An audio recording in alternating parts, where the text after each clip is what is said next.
Vidéo numéro 4.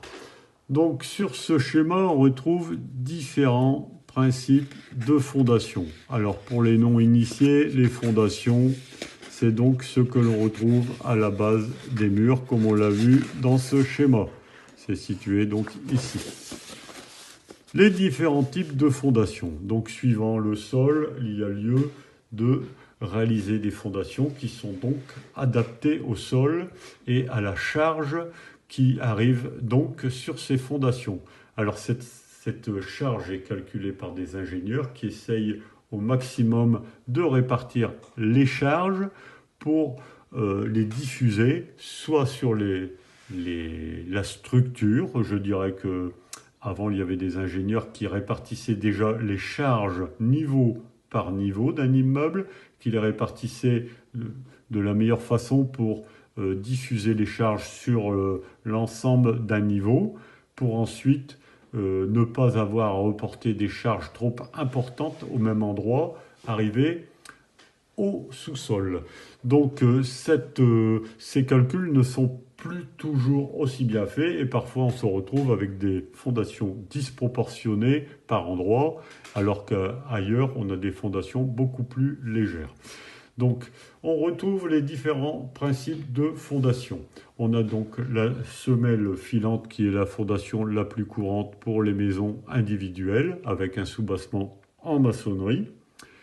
On a les fondations qui sont donc également des semelles filantes, mais la semelle filante constituée d'une semelle en béton armé. Là, on voit, c'est donc ce qui est dans la semelle en béton armé, c'est-à-dire une armature qui est constituée d'acier filant qu'on voit en coupe et d'acier de répartition qui sont situés ici. La différence entre ce schéma-ci et le second, c'est tout simplement le béton de propreté, ce qu'on appelle le béton de propreté qui aujourd'hui n'est pas toujours réalisé non plus dans les fouilles, dans les fondations. C'est-à-dire que c'est un béton de 5 cm qui est un gros béton dosé à 250 kg, c'est-à-dire qu'il y a 250 kg de ciment au mètre cube. Donc, sachant qu'un mètre cube de béton est constitué de gravier et de sable, mais également de ciment. Donc, 250 kg de ciment au mètre cube. Par contre, la semelle en béton armé est constituée également de gravier, de sable, mais avec 350 kg de ciment au mètre cube, ce qui est donc beaucoup plus rigide. Ce schéma, donc soubassement maçonnerie, semelle filante, traditionnelle, pour les maisons, bien souvent maisons individuelles. Donc le deuxième schéma, c'est le même principe, soubassement maçonnerie, semelle en béton armé, mis à part qu'on a dû aller rechercher le bon sol, et pour une solution de facilité, on a donc décidé d'approfondir la semelle, je dirais le béton de propreté, de mettre une plus grosse épaisseur de béton de propreté ou gros béton, on l'appelle également gros béton, hein, du gros béton qui va chercher le bon sol et cela sur toute la longueur des semelles en fonction du sol. On peut également trouver ce qu'on appelle des redans, c'est-à-dire que ponctuellement, si le bon sol n'est pas toujours à la même hauteur, s'il remonte pour rapprocher la semelle filante, à ce moment-là, on va créer des redans, une sorte d'escalier.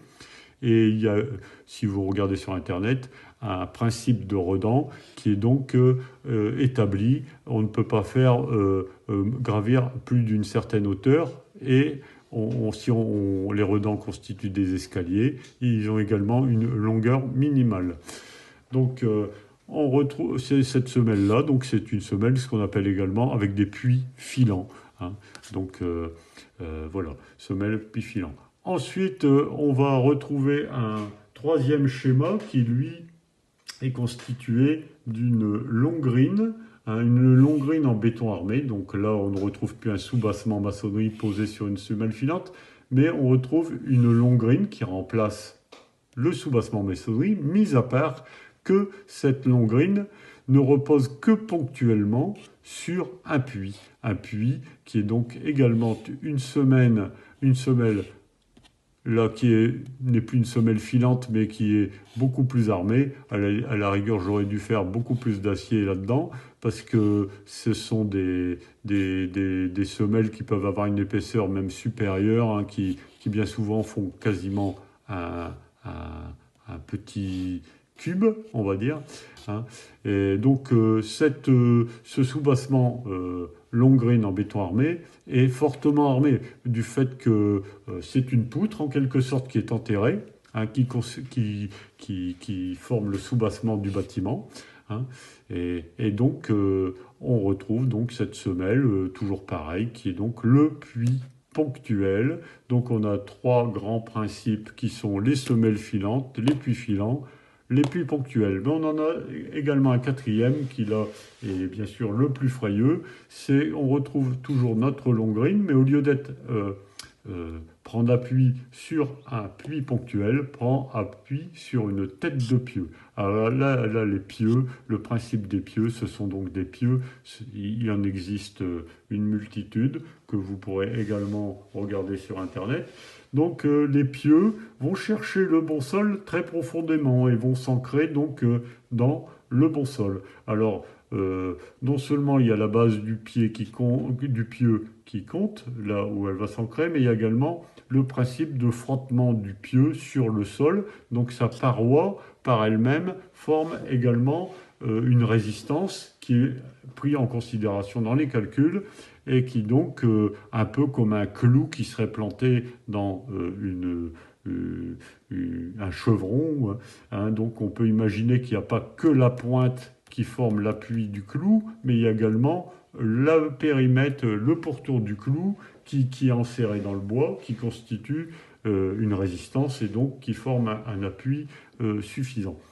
Voilà, donc le pieu donc, qui est bon, utilisé également bien souvent dans des bâtiments plus importants.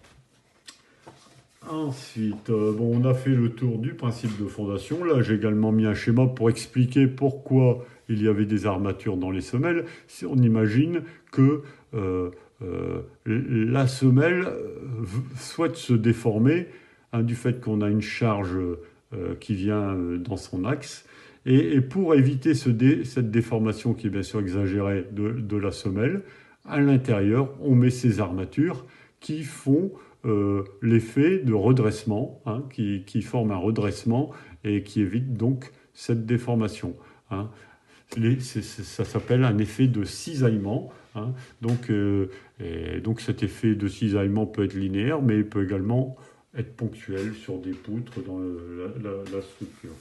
Voilà. Ici, on retrouve un schéma donc plus global où on peut retrouver les différents soucis qu'on retrouve sur un bâtiment. Je vais reprendre ça dans la vidéo suivante.